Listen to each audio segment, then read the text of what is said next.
Hi friends, आज मैं आपके लिए एक स्वादिष्ट प्रॉन करी की रेसिपी लेकर आई हूँ। इसे बनाना बहुत ही आसान है और ये रेसिपी आपको जरूर पसंद आएगी।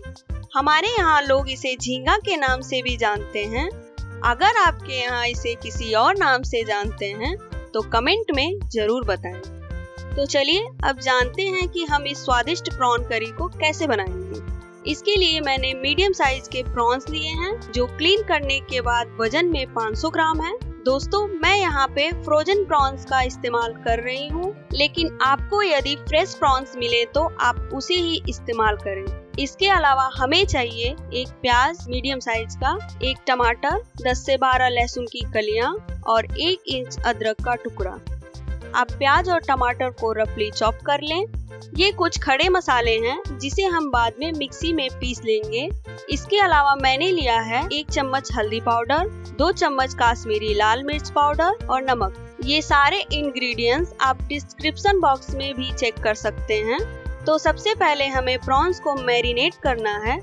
मैरिनेट करने के लिए मैंने प्रॉन्स को एक बॉल में रख लिया है और अब इसमें डालेंगे आधी चम्मच हल्दी पाउडर और आधा चम्मच नमक। इसे अच्छे से मिक्स करके 10 से 15 मिनट के लिए ढककर रख देंगे। दोस्तों, अगर आप मेरे चैनल पे आज पहली बार आए हैं तो प्लीज मेरे चैनल को लाइक, शेयर और सब्सक्राइब करें और मेरे YouTube फैमिली का हिस्सा बनें। इससे मुझे आपका प्यार और सपोर्ट मिलेगा जो मुझे इसी तरह की अच्छी रेसिपीज बनाने के लिए मोटिवेट करेंगे।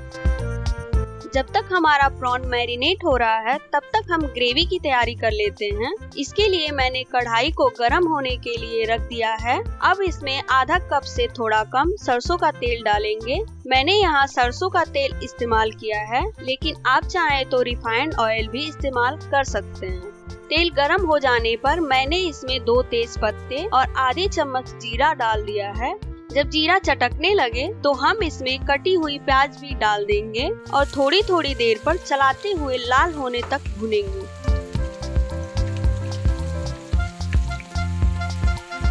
तो दोस्तों, प्याज भुन रहा है तब तक हम मसालों को पीस लेते हैं। इसके लिए मैंने लहसुन, अदरक और सारे खड़े मसालों को मिक्सी जार में डाल दिया है। अब इसमें थोड़ा सा पानी डालकर इसे पीस लेंगे। हमारी प्याज भी अच्छे से लाल हो चुकी है, तो अब हम इसमें कटे हुए टमाटर डालकर मीडियम आंच पर 1 मिनट तक पकाएंगे।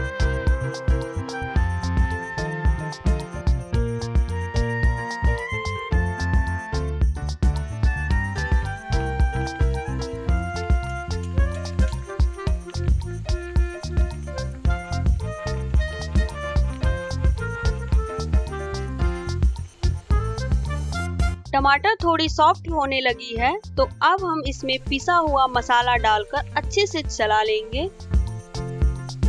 दोस्तों, मसाले को जलने से बचाने के लिए इसमें थोड़ा पानी डालना होगा। मैंने मिक्सी जार में ही थोड़ा पानी लेकर कढ़ाई में डाल दिया है ताकि जार में जो मसाले रह गए थे वो भी निकल जाए।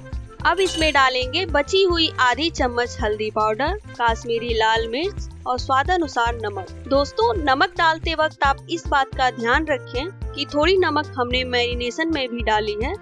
ये सारी चीजें डालने के बाद इसे अच्छे से चला लें। अब इन मसालों को थोड़ी देर पे चलाते हुए भुनना है। मैंने कढ़ाई को ढक दिया है ताकि टमाटर और मसाला अच्छे से पक जाए।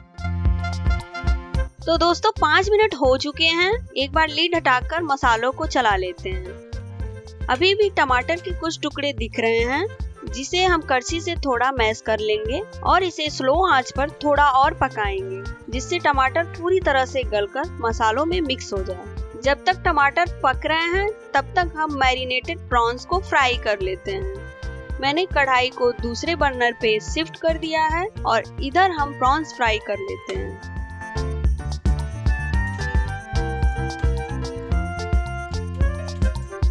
इसके लिए हम एक पैन में 2 चम्मच सरसों का तेल डालकर गरम करेंगे।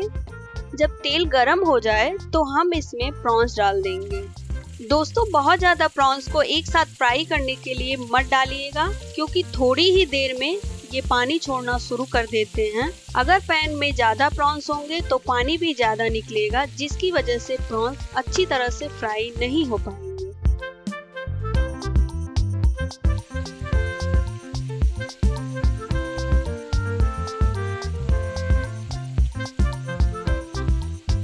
थोड़ी थोड़ी देर पे दूसरी तरफ रखे मसालों को चलाना बिल्कुल मत भूलिएगा, नहीं तो वे जलने लगेंगे। प्रॉन्स को हम तेज आंच पर 2 से 3 मिनट तक दोनों तरफ पलटकर फ्राई करेंगे।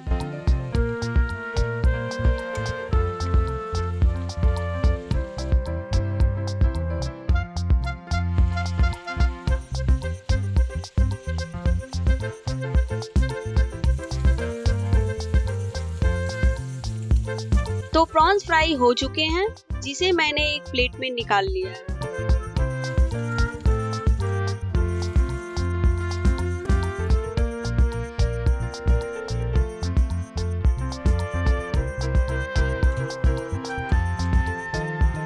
तो चलिए अब मसालों को भी देख लिया जाए।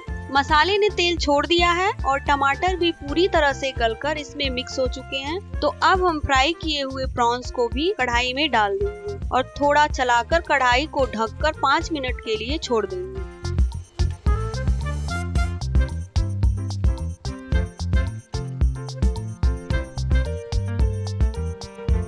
5 मिनट हो चुके हैं। प्रॉन्स से बहुत ही अच्छी खुशबू आ रही है। इसकी महक तो मेरे पड़ोसियों के घर भी जा रही होगी। अब हम इसमें आधा कप पानी डालेंगे और अच्छे से चलाकर 10 मिनट तक पकने के लिए छोड़ देंगे।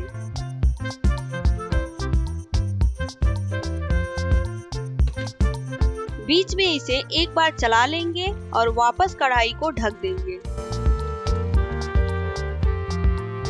तो दोस्तों लीजिए, हमारी प्रॉन करी अच्छे से पक चुकी है और गाढ़ी भी हो चुकी है।